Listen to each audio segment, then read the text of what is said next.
Hi friends, இது ஒரு information video. House ஒய்ஃப்க்கு கண்டிப்பாக அது பயனுள்ளதாக இருக்கும். அதான் நீங்கள் பார்த்துட்டு இருக்க ஃப்ரிட்ஜ் வந்து நாங்கள் வாங்கி 26 இயர்ஸ் ஆச்சு. வாங்கிட்டு ஒரு 11 வருஷம் நல்லா எந்த பிரச்சனையும் இல்லை, நல்லா ஓடிச்சு. அதுக்கப்புறம் பார்த்திங்கன்னா கேஸ் ரீஃபில் பண்ணணும், ரிப்பேர் ஆகிடுச்சு. என்ன ப்ராப்ளம்னு பார்த்தப்போ மெக்கானிக் வந்து கேஸ் ரீஃபில் பண்ணணுன்னு சொன்னாங்க. அது பண்ணோம். 10 இயர்ஸ் வரும்னு சொன்னாங்க. அந்த மாதிரி ஓடிச்சு. ஆனால் இது வந்து ஆல்வின் கம்பெனி, இப்போ இது வரதில்லை. அப்போ வாங்கினப்ப இருந்ததுனால அதில் வாங்கினோம். நல்லா இருந்துச்சு ஃப்ரிட்ஜு. அப்புறம் ஒரு 10 இயர்ஸ் ரீஃபில் பண்ணதுக்கப்புறம் ஓடிச்சு, திருப்பி ரிப்பேர் ஆச்சு. அப்புறம் என்னென்னு பார்க்கும்போது சேம் அதே ரீசன் தான் சொன்னாங்க, கேஸ் ஃபில் பண்ணோம் அப்படின்னு.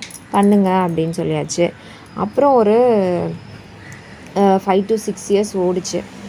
அதுக்கப்புறம் திருப்பி ஓடலை, கூலிங் ஆகலை. ஒன்று ஒன்றா பிரச்சனை ஸ்டார்ட் ஆச்சு. வச்ச வெஜிடபிள்ஸ்லாம் அழுக ஆரம்பிச்சிச்சு சீக்கிரமே.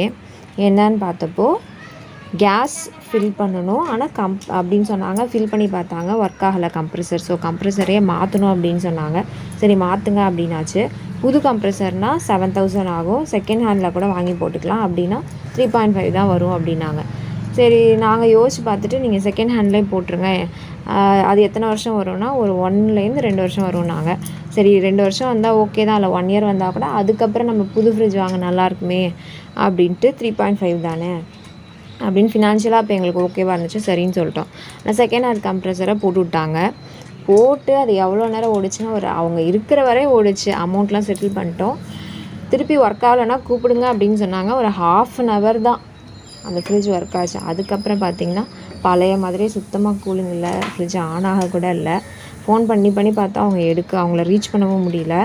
ஸோ இந்த வீடியோ எதுக்குன்னா, எந்த காரணத்தை கொண்டும் செகண்ட் ஹேண்ட் கம்ப்ரெசரே வாங்காதீங்க.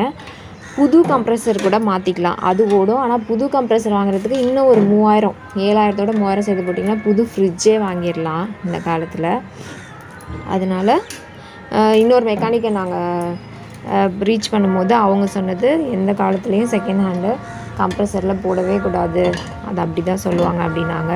ஸோ இதை பார்த்துட்ருக்கவங்க ஃப்ரிட்ஜு இந்த மாதிரி ப்ராப்ளம் வந்துச்சுன்னா செகண்ட் ஹேண்ட் கம்ப்ரெசர் வாங்காதீங்க. இதோட இந்த வீடியோ முடியுது. இதோட நான் kitchen tips, saving tips, post office saving டிப்ஸ்லாம் சொல்லியிருக்கேன். வீலாக் வீடியோலாம் போட்டிருக்கேன், அதெல்லாம் டிஸ்கிரிப்ஷனில் இருக்குது. வேணால் அந்த வீடியோ போய் பாருங்கள். நாங்கள் புது ஃப்ரிட்ஜ் என்ன வாங்கினோம், இந்த பழைய ஃப்ரிட்ஜை என்ன பண்ணோம் அப்படின்றதெல்லாம் இனிமேல் வரப்போகுது. அதுக்கு நீங்கள் பண்ண வேண்டியதெல்லாம் subscribe, share, comment and like தான். தேங்க்யூ ஃபார் வாட்சிங்.